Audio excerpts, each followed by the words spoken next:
구절입니다.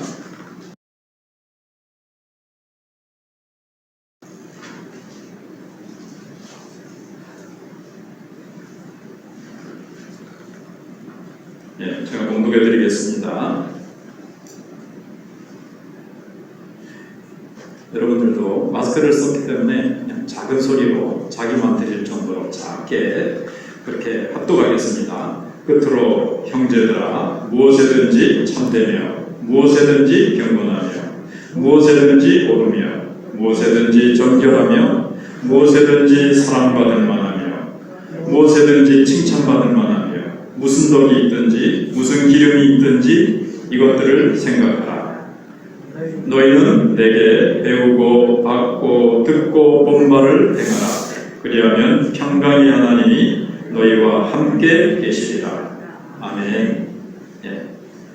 오늘은 하나님의 평강을 유지하는 법, 이런 제목으로 본문을 중심으로 말씀을 생각해 보겠습니다. 빌립보서의 주제는 기뻐하라는 내용이라고 말씀을 드렸습니다. 사실 생각해 보면 빌립보 교회 성도들이 좀 힘이 빠져 있었습니다. 여러 가지 핍박과 고난과 또 내적인 분열로 말미암아 힘이 빠져 있었기 때문에 사도 바울이 기뻐해라, 기뻐해라. 상황은 기뻐할 수 없지만 어떻게 기뻐할 수 있다고 가르쳐 줬습니까? 주 안에서 기뻐하라는 겁니다. 인간적인 조건이 좋아서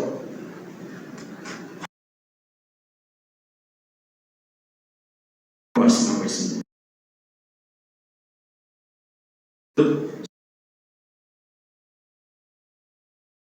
한 주 거저 주어진 이 의롭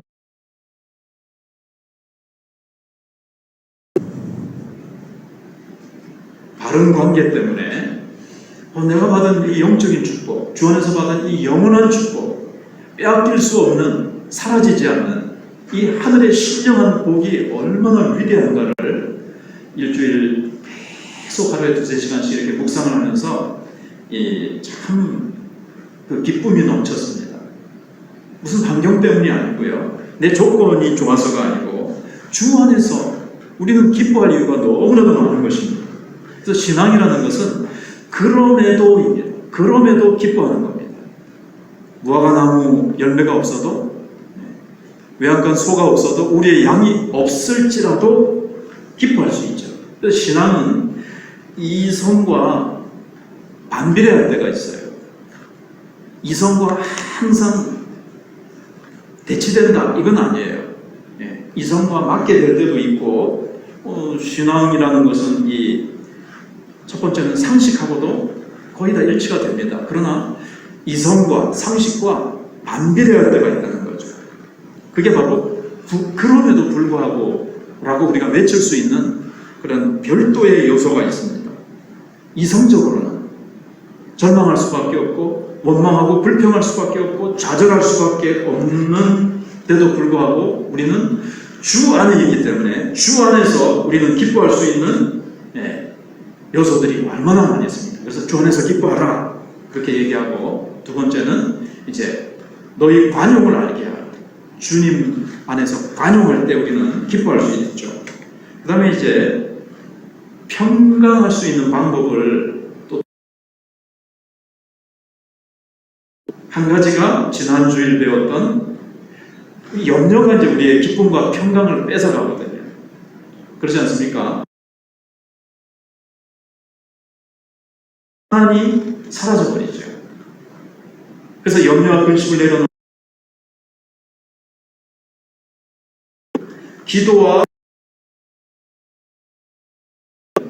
기도할 때 하나님의 평강이, 오늘 이제 두 번째죠.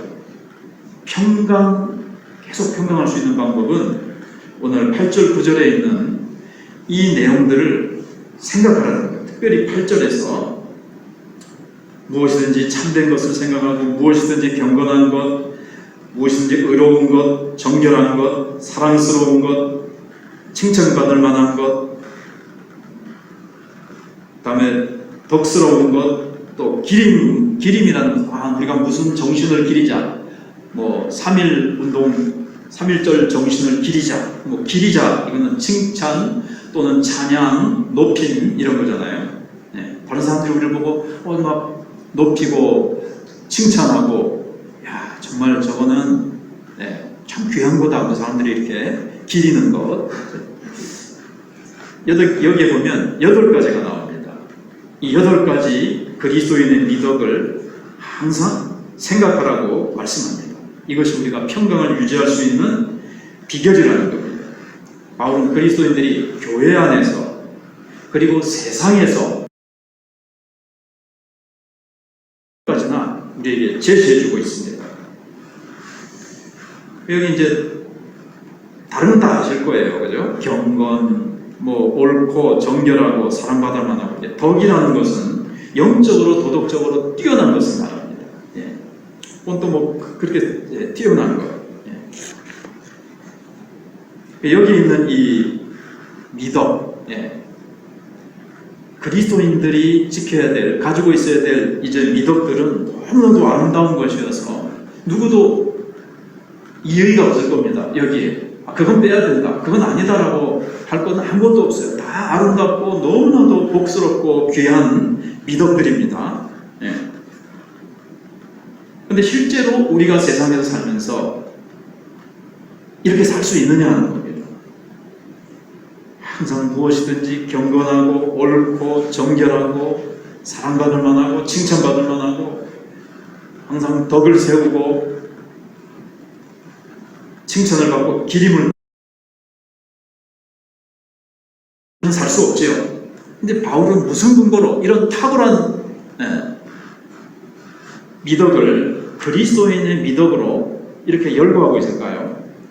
우선은 이것들을 위해서 열심히 노력하라고 말하기 전에 이것들을 어떻게 하라 그랬습니까?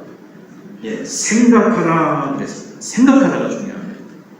많은 사람들이 좀 깊이 생각해 보지 않고 기분 나는 대로, 물결 치는 대로, 환경 돌아가는 대로, 세상 사람들이 하는 대로, 그냥 내 경험대로, 내가 해왔던 대로 그냥 팍 나간단 말이죠.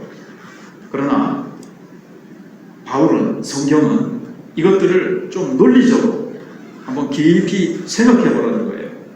무슨 말을 하기 전에, 어떤 행동을 하기 전에 이 행동을 한번 생각해 보라는 거예요. 어떤 상황에서 이렇게 말하는 것, 또 이렇게 내가 행동하는 것이 경건한 참된지, 이게 경건한지, 이게 옳은지, 하나님께 영광이 되는지, 나에게도 유익이 되고 혹은 나에게는 좀 손해와 아픔이 있어도 다른 형제들에게 기쁨이 되고 주님이 기뻐하시는지, 참 잘했다, 칭찬받을 만한지, 그거 참 모든 다른 사람들에게, 교회에 그거 참 덕이 된다, 그거 참 잘했다, 뭐 이렇게 될 만한지를 한번 생각해보고 말하고 행동하는 거예요. 우리는 막바로 그냥 반응하죠. 바로 그냥 막 뚜껑 열리든지, 바로 그냥 생각도 안 하고 말부터 먼저 하고 나서는 말을 이제 뭐 쏟아놨는데 두어 담을 수가 있습니까, 말을? 이미 행동해버리면 그건 이제 벌써 저지르는 거죠. 그래서 생각하는 것이 참 중요합니다.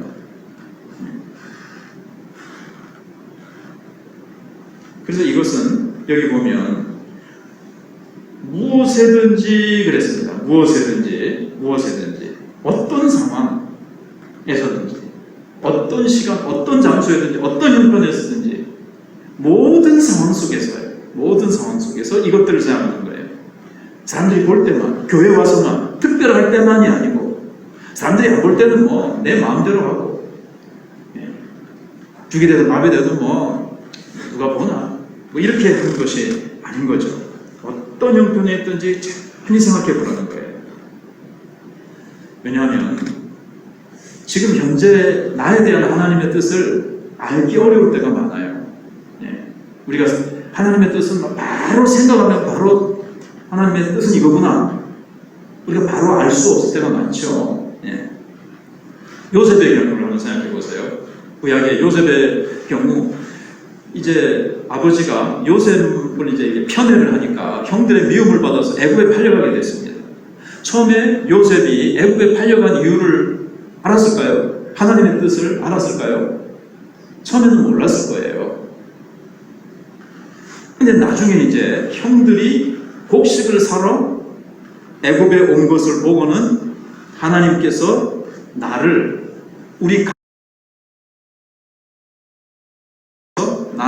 이곳에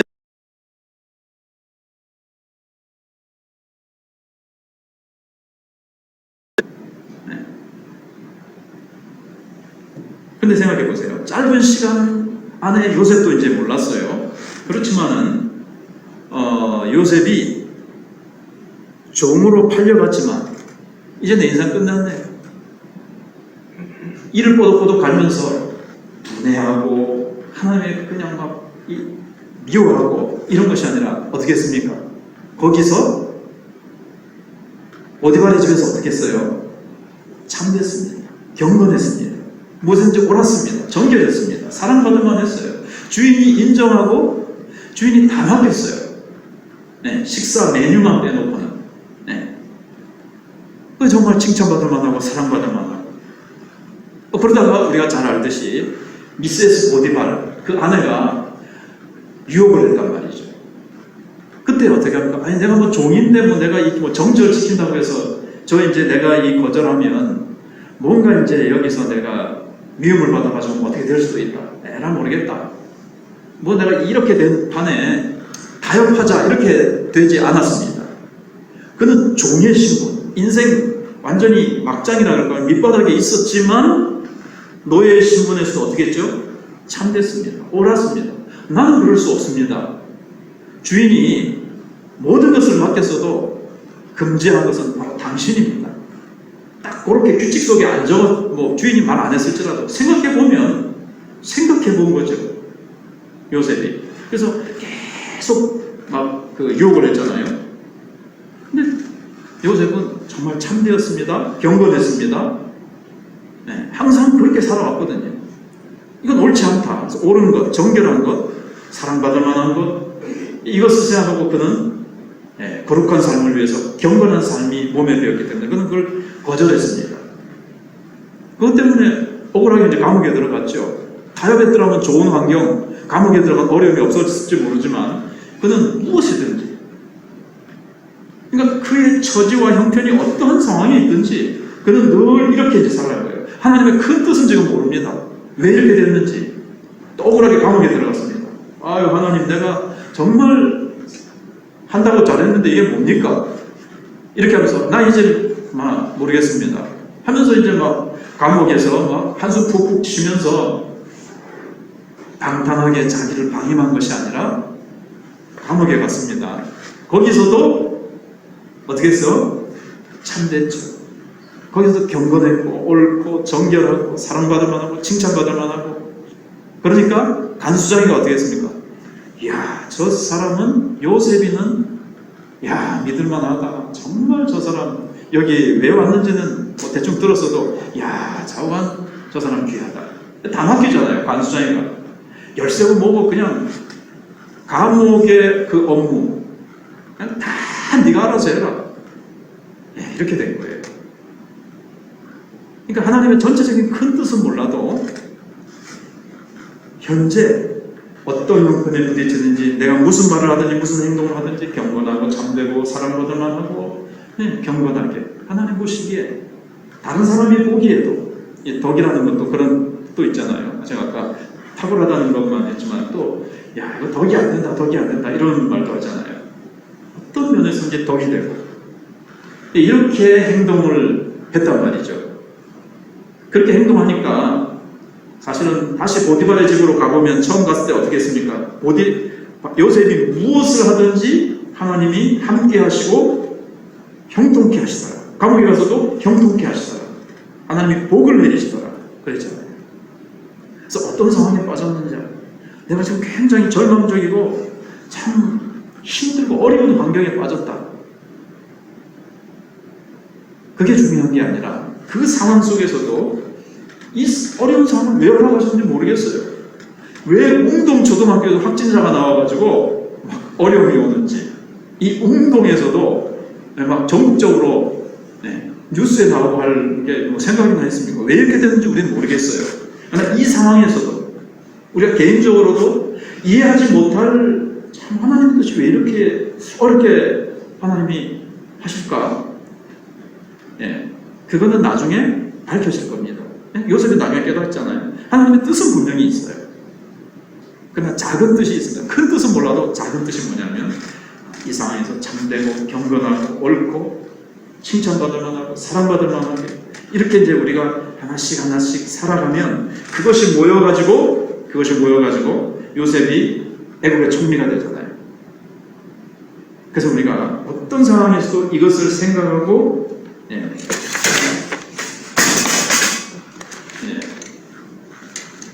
이렇게 됐습니다. 그래서 하나씩 모여서 아름답고 이제 귀하게 되는 거죠.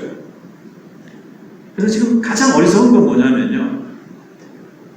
지금 내 사정이 좋지 않게 됐다고 해서 침체되고 주 안에서 기뻐해야 되는데 상황이 어렵다고 해서 침체되고 원망하고 자신을 방탕에 내버려 두는 사람. 이 사람이 이제 어리석은 사람이에요. 그래서 우리가 눈에 보이는 이 안 좋은 형편, 여기 우리가 파묻혀버리면 안 돼요. 여기에 파묻혀버리지 말고, 그렇게 파묻히지 않으려면 어떻게 해야 됩니까? 남들이 하는 대로 따라하면 안 되죠. 그래서 그리스도인들은 세상 사람들처럼 자기 감정대로, 자기 이익을 중심으로 생각하지 않습니다. 6절에 있는 대로 염려와 근심과 어려움들을 주님 앞에 다 기도하면서 간구하면서 감사함으로 나갈 때에 어떻게 되겠습니까? 하나님의 평강, 특별히 기도하는 거예요. 깊이 기도할 때 하나님의 평강이 다 나를 주장하시잖아요. 그때 어떻게 되죠? 그 평강 가운데서 생각을 하는 거예요. 무엇이 옳은지, 무엇이 덕이 되는지, 그런 것들을 이제 생각하는 겁니다. 내가 어떤 행동을 하기 전에 이 행동이 옳은가? 이렇게 행동했을 때 사람들이 어떻게 될까? 저 사람의 마음이 어떨까? 교회 성도들이 어떻게 생각할까? 어린 성도들이 내가 하는 이 신앙의 행동을 보고 어떻게 생각할까? 이런 것들을 다 생각해보고 말하고 행동을 하는 거예요. 세상 사람들이 볼 때도요, 그거 참, 예수 믿는 그 교인, 참 예수장인데, 참 귀하다. 참 사람들이 칭찬을 받을 만하고요. 사랑받을 만해야 돼요. 이게 뭐냐면, 이제, 진리의 보편성인데, 기독교는 이 보편성을 가지고 있습니다. 그러니까 세계적으로 이 복음이 전파되어 나갈 수 있었죠. 어떤 종교는요,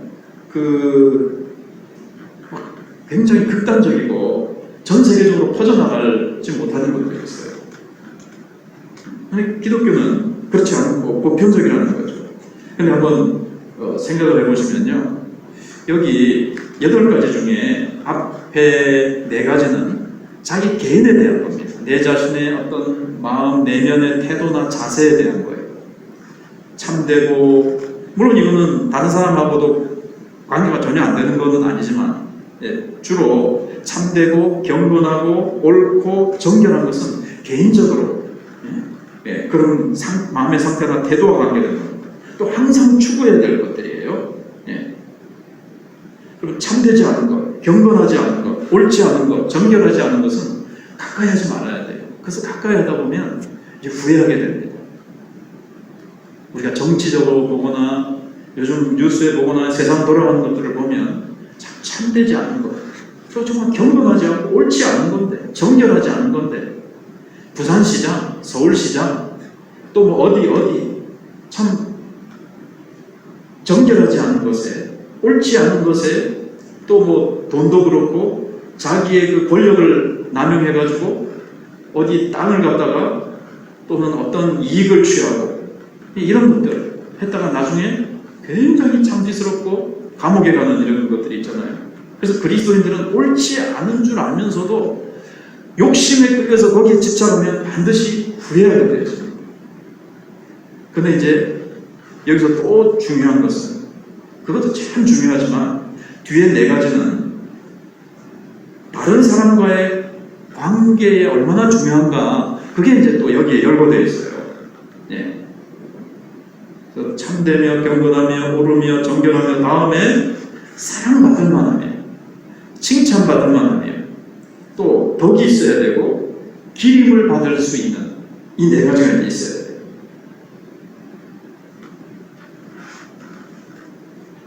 그건 나 혼자 옳고 그렇게 해서 되는 것만 아니고 다른 사람에게도 사랑받고 칭찬받고 덕이 되고 기림을 받는, 예, 그런 행동이 되어야 된다는 거죠. 이게 이제 복음이 가진 놀라운 보편성입니다. 그럼 혼자 아무리 좋아도 남들이 볼 때 아니야 저건 너무해 하고 인상을 찌푸린다면, 예, 그는 잘못된 신앙이에요. 그 신앙이 지금 삐뚤어지거나 뭔가 일그러지는 겁니다. 좋은 신앙이 아니에요. 결코 아름다운 것이 아닙니다.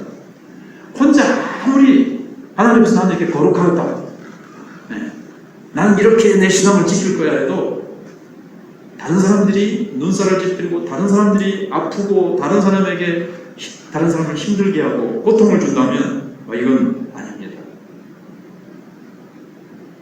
물론 절대적인 어떤 신앙, 절대적인 진리를 지키기 위해서 불신자와 세상 사람들에게 우리가 핍박과 욕을 들을 수 있죠. 팔복 가운데 나를 위해서 사람들이 너희를 욕할 때에 기뻐하고 즐거워하라, 이런 면도 있긴 있어요. 그런 거 말고 여기 나오는 이 미덕을 이제 생각을 하시면 뭐 그거는 깊이 말씀을 안 드려도 여러분 이해를 하시겠죠. 그래서 우리의 행동과 우리의 말이 나만 괜찮으면 되는 게 아닙니다. 다른 사람에게도 아름다워야 되고 다른 사람에게도 칭찬받을 만하고 야 정말 귀하다, 정말 잘했다, 이게 덕이 되어야 됩니다. 그래서 내가 만난 하나님, 내가 체험한 신앙이 다른 사람들도 알아들을 수 있도록 삶을 통해서 드러나야 됩니다. 아, 신앙은 저렇게 아름답고 참 귀하구나, 정말 사랑스럽다, 정말 저 사람 정말 저건 칭찬 들을 만한 일이다. 사람들이 야 잘했다 잘했군 잘했어, 그러게 예수 믿는 사람이라지. 예수 믿으니까 다르구나. 저렇게 남을 배려하고 전체를 생각할 줄 알고 자기 보조만 피우고 자기 중심으로 자기만 생각하고 남이 어떻게 됐든 남이야 죽든 말든 남이야 손해를 보든 말든 자기 생각만 하고 자기 좋을 대로만 하고 어찌 저리 예수 믿는다고 하면서 자기만 생각하고 자기 외골수에 빠져가지고 저렇게 꼴통일까? 왜 저렇게 꼰대짓을 할까? 그런 게 아니라는 거죠. 정말 예수 믿는 사람은 반영하고 넓게 생각할 줄 알고 다른 사람을 생각할 줄 알고 배려할 줄 알고 참 그렇다는 거예요. 광신자의 특징이 뭘까요? 다른 사람은 안중에도 없는 거예요. 한 번씩 예를 들지만 실제로 이제 전에 부목사를 했을 때 교회 그 집사님 생각이 종종 나서 1년에 한 8달 정도는 8달 이상을 기도원에 가서 사신다는 거예요. 가족들 밥은요 신경 안 쓴다는 거예요. 신경을 보니까 대화를 하는 거 신경 안 써요. 애들이 학교 가고 가족들 챙기는 것은 내몰라랍니다. 자기는 교회 산에 올라가서 기도원에서 기도하는 이게 가장 귀하고 막 그거면 하나님이 기뻐하실 줄 알고 막 거기에 그냥 빠져 있어요. 그거는 균형 잡힌 신앙이 아닙니다. 우리는 누가 봐도 아름다우면서도 깊은 경건을 가지고 있어야 됩니다. 그래서 무례하지 않고요. 누구에게도 무례하지 않고 친절하고 따뜻합니다. 다른 사람들에게 시험거리를 주지 않습니다. 다른 사람들에게 오해를 줄 만한 그런 행동을 아예 하지를 않습니다. 이게 이제 덕스러운 것이고 이게 이제 균형 잡힌 아름다운 신앙이죠. 바울은 그거를 항상 생각하면서 말하고 행동해라. 그렇게 얘기를 하고 있습니다. 신앙이 성숙했다는 게 뭘까요? 어린 애들은 몰라요. 자기만 생각하고요. 뭐 자기가 당장 오는 해내려는 거예요. 엄마가 지금 어떻게 됐든 아빠가 집안이 어떻게 됐든 지금 시간이 언제든 한밤중이라도 그거 내놓으라고 때를 쓰고 자기밖에 모르죠. 안 돼, 내 거야. 아, 싫어, 안 할 거야. 근데 성숙하면 어떻게 됩니까? 신앙이 자란다는 것은 남을 얼마나 더 생각할 줄 아느냐는 거예요. 교회를 생각할 줄 알고 다른 사람을 생각할 줄 아는 거죠. 진정한 힘이라는 게 뭡니까? 나 혼자만 힘이 세면 돼요. 다른 사람들에게 얼마나 영향력을 끼칠 수 있느냐, 다른 사람을 얼마나 움직일 수 있느냐, 다른 사람들에게 영향력을 주어서 말을 안 해도 삶으로, 행동으로, 무엇으로든지 야, 저렇게 사는 게 참 아름답다. 그래서 나도 저렇게 살아야지. 다른 사람을 움직일 수 있는, 그게 이제 힘이죠. 그러기 위해서 나만 생각해서는 안 돼요. 그래서 9절에 보면 이제 어떻게 됩니까? 이제 생각하라 그랬습니다. 이제 생각해서 끝입니까? 너희는 내게 배우고 받고 듣고 본 바를 어떻게 하라고요? 행하라. 생각만으로 끝이면 뭐합니까? 아, 이렇게 하면 좋겠다. 이렇게 하는 게 정말 좋은 거야. 아름다운 것, 옳은 것, 참된 것, 사랑받을 만한 것들을 다 생각을 했습니다. 사실 바울이 그걸 보여줬습니다. 여기 배우고 그랬는데 사도 바울이 가르쳤다는 얘기죠. 들려줬던 거죠. 그런데 바울은 가르치기만 한 게 아니에요. 본바를 행하라. 보여줬어요. 삶으로. 그러니까 행하라 그러죠. 바울이 자기는 행하지 않으면서 너희들 행해라. 그래서 사람입니까? 그렇게 할 사람도 아니거니와 여기 배우고 받고 듣고 내가 행하는 거 너희들이 다 봤지? 그렇게 너희들도 행해라. 실천해라. 그렇게 생각하고 그 생각한 대로 그렇게 행해라. 그렇게 말씀하고 있습니다. 여러분, 이것이 이제 조금 전에 말씀드린 힘이죠. 다른 사람에게 하는 이 설교라는 것이요. 한국교회에 얼마나 많은 목사님들이 바울처럼 당신들은 내게 배우고 받고 듣고 본 바를 행하십시오. 내가 행한 대로, 내가 보여준 대로 행하십시오. 이런 목사님들이 얼마나 될까요? 저도 안 되는 쪽에 들어가는 사람입니다. 그런데 이제 바울은 행하라. 이게 이제 하나님의 말씀 배운 대로 이제 행하라. 그렇게 말씀하고 있습니다. 그래서 사도 바울은 1장에서도 보면요. 그렇게 살았어요. 감옥에 들어가서 참 어려웠지만 살든지 죽든지 주님만 존귀케 되기를 원하노라. 그래서 자기 감옥에 갇혔는데도 생각해봤습니다. 생각해보니까 어떻게 됐습니까? 자기가 감옥에 갇힘으로 복음이 전해지지 못하고 막 힘들게 되고 막 그랬으니까 도리어 그랬죠. 복음의 진보가 된 줄을 너희가 알지어다. 왜 그랬습니까? 왜 그렇게 했을까요? 빌립보 교회 성도들이 걱정하고 있으니까. 빌립보 교회 성도를 서로 생각하고 그랬던 건 2장에도 나오잖아요. 그래서 이제 편지를 쓰는데, 그래서 생각해보니까 이 일을 통해서 하나님이 하시는 일, 그걸 이제 생각하는 거죠. 거기에서 참된 거, 옳은 거, 그런 것도 생각했어요. 그래서 바울의 원수들이, 바울을 미워하는 사람들이 밖에서 바울을 곤란하게 하려고 잘못된 동기로 막 복음을 전했잖아요. 그럼에도 불구하고 어떻게 했습니까? 저가 되는 것은 그리스도니 내가 기뻐하고 기뻐하리라. 그래서 그는 그 상황 속에서 어렵고 힘든 것들을 생각하고 내가 감옥에 들어왔다고 해서 막 나를 더 고통스럽게 하려고 하는 저 왼수들, 내가 나가면 보자. 나 속에서 막 씩씩거리고 분내고 원망하고 막 그런 것이 아니라 그 안에서 정말 참되고 옳고 좋은 점들, 자기하고 신앙의 칼라나 어떤 관점은 달라도, 그런데 그리스도인들도 있거든요. 예, 그들의 좋은 점을 생각하면서 그는 정말 기뻐했습니다. 예, 우리가 이런 자세가 이제 있어야 되는 거죠.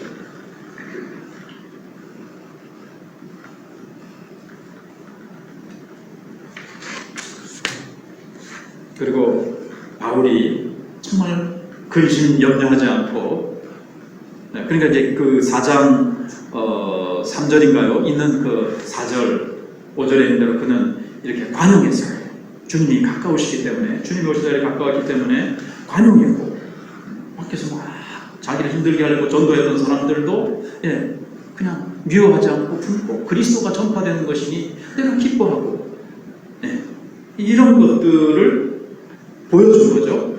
정말 그런 것들을 가르칠 뿐만 아니라 1장, 2장, 3장을 보면요, 바울이 그렇게 살아간 모습들을 보여줬습니다. 그러면서 그렇게 생각하고 행동하라고 합니다.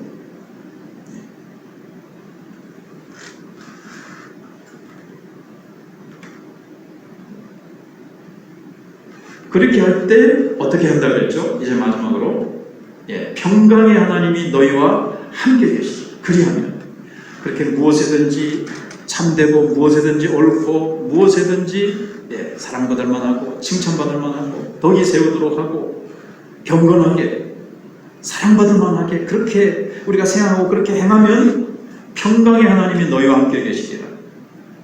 여러분 8절 아니죠. 7절에는 뭐라고 나오죠? 평강이 잠깐 보실 동안에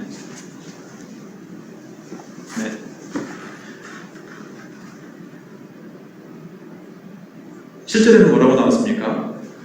하나님의 평강이, 여기는 평강의 하나님이 좀 차이가 있죠. 똑같은 것 같지만 하나님의 평강이 지켜주는 평강이 어떤 주된 것이고, 근데 이거는 더 강화된 거예요. 평강의 하나님이, 평강을 가지고 계시는 하나님, 우리에게 평강을 주시는 하나님, 부활하셔서 전능하신 능력을 가지고 계신 그 하나님이 너희와 함께 계시리라는 거예요. 물론 크게 보면 같은 내용이지만 더 좀 더 강화된 겁니다. 그래서 다윗이 내가 사망의 심한 골짜기를 지날지라도 해받을 것을 두려워하지 않을 것은 주께서 나와 함께 하십니다. 주님이 나와 함께 하시기 때문에 어떠한 고난의 음침한 골짜기, 사망의 음침한 골짜기, 코로나의 음침한 골짜기를 지날지라도 해받을 것을 두려워하지 않는다는 거예요. 왜? 하나님이 함께 하시니까. 평강의 하나님이 다윗과 함께 하시면서 평강을 주세요. 음침한 사망의 골짜기를 지나는데도 마음이 평안하고, 장로님이 기도하시고 지난주에 우리가 생각해본 대로 천만인이 나를 둘러치고 하나님이여 내 원수가 어떻게 그렇게 많은지요. 나를 죽이고 쓰러뜨리려고 하는 원수가 나를 삥 둘러싸도 내가 눕기도 하고 자기도 하고 깨기도 하고 나는 두려워하지 않아야겠노라. 하나님이 내 방패시고 산성이시고 내 머리를 드시는 분이 나와 함께 하시기 때문에 어떠한 환난과 어려움 속에서도 눕기도 하고 코를 골아가면서도 평안히 자기도 하고, 이게 이제 평강을 유지하는 방법입니다. 요셉이 노예로 팔려갔었어도 잘 잤을 거예요. 처음에는 좀 달보고 울면서 고향 생각하고 이놈의 형님들 와 그랬을 거고, 한번 나중에 두고 보자 뭐 이랬을지도 모르겠어요. 그러나 뭐 첫날은 그랬을지 모르지만 요셉은 어디에 갔든지 그렇게 하니까 평강의 하나님이 함께 하셔서 종으로 팔려가든지 감옥에 들어가든지 어떠한 형편에 빠지든지 하나님이 함께 하시잖아요. 그 상황 속에서 형통케 하시고 복을 주시잖아요. 어떤 사람은 아이고 종으로 팔려간 게 뭐가 형통한 겁니까? 근데 종으로 팔려갔어야 되죠. 하나님의 큰 뜻을 이루시기 위해서. 하나님이 형통하게 하셨는데 왜 감옥에 들어갑니까? 그렇게 이상하게 잘못 생각이 짧은 사람이 있어요. 하나님이 형통하게 하셨다고 그러잖아요. 감옥에 들어갔는데도 형통하게 하시더라고요. 감옥에 들어갔는데도 하나님이 함께 하셨어요. 간수장에게 또 이렇게 복을 받게 하시고 참 신뢰를 받게 하시고 칭찬을 받게 하시고, 그게 중요하거든요. 내 자리가 지금 뭐 말단 상황이냐, 내 연봉이 얼마나 적으냐, 내 지금 처한 상황이 얼마나 지금 막 힘들고 어려운 줄 아십니까? 이게 아니고 어떠한 형편에 빠졌든지 거기서 진실하고 참되고 옳고 경건하고 아름답고 사랑받을 만하고 칭찬받을 만하다는 겁니다. 이게 이제 그리스도인이죠. 그래서 그리스도인은요, 진지해야 됩니다. 엄숙하라는 얘기는 아닙니다. 진지하게 생각해 봐야 돼요. 그냥 대나 깨나 그냥 막 세상 사람들처럼 함부로 말하고 행동하는 것이 아니고요. 우리는 의로워야 됩니다. 우리의 생각은 순수하고 정결하고 순결해야 됩니다. 잔머리 굴리고 자기 이익을 위해서 남을 이용하거나 아주 불순한 동기로 하면요, 결국에는 그거 좀 있으면 드러나요. 순수하고 순결하게 생각하고 행동해야지 싹 돌려서 말하고 막 이상하게 사람을 뒤에서 싹 조정해가지고 일을 이루려고 하면요, 나중에 배신감 느끼고 불신자들이 볼 때, 야, 예수 믿는 사람들, 야, 참 잔머리 굴리고 얍삭하고 정말 참 그렇더라, 이렇게 되는 거예요. 그래서 어떻게 해야 된다고요? 사람들이 볼 때 사랑을만 해야 돼요. 저 사람 참 보면 껴안아주고 싶고 뽀뽀해주고 싶고, 요즘은 안 되지만 코로나라서 예를 들면 이제 표현이 이런 거죠. 저 사람 참 사랑을만 해야 됩니다. 사랑스러워야 돼요. 칭찬하고 싶어요. 저 사람 참 어떻게 저러지, 참 저렇고 칭찬할 거리들이, 더 이것은 우리가 성령에 충만할 때, 성령의 지배를 받을 때, 부활하신 전능하신 주님의 통치하에 있을 때 가능합니다. 그래서 우리가 정말 우리의 이런 모습들이 우리에게는 없죠. 주님, 나는 부족하고 내게는 이런 부분이 없습니다. 성령을 쫓아내고 성령님 도와주세요. 성령님 나를 충만하게 해주세요. 성령님 이끌어주세요. 이건 성령의 열매입니다. 그렇죠? 성령의 열매. 우리 말씀을 붙들고 이 시간 기도하며 나가도록 하겠습니다. 주님, 그렇습니다. 우리는 코로나로 인해서 답답하고 운동지역도 코로나 감염으로 인해서 확진자가 나와서 여러 가지 힘들고 답답한 상황 속에 있지만, 하나님, 정말 이 상황 속에서도 여러분이 처한 직장 혹은 직장이 일시적으로 없을 수도 있고 어려울 수도 있고, 어떤 상황 속에 우리는 형편이 다 다릅니다. 그러나 요셉과 같이 사랑받을 만하고 옳고 칭찬받을 만하고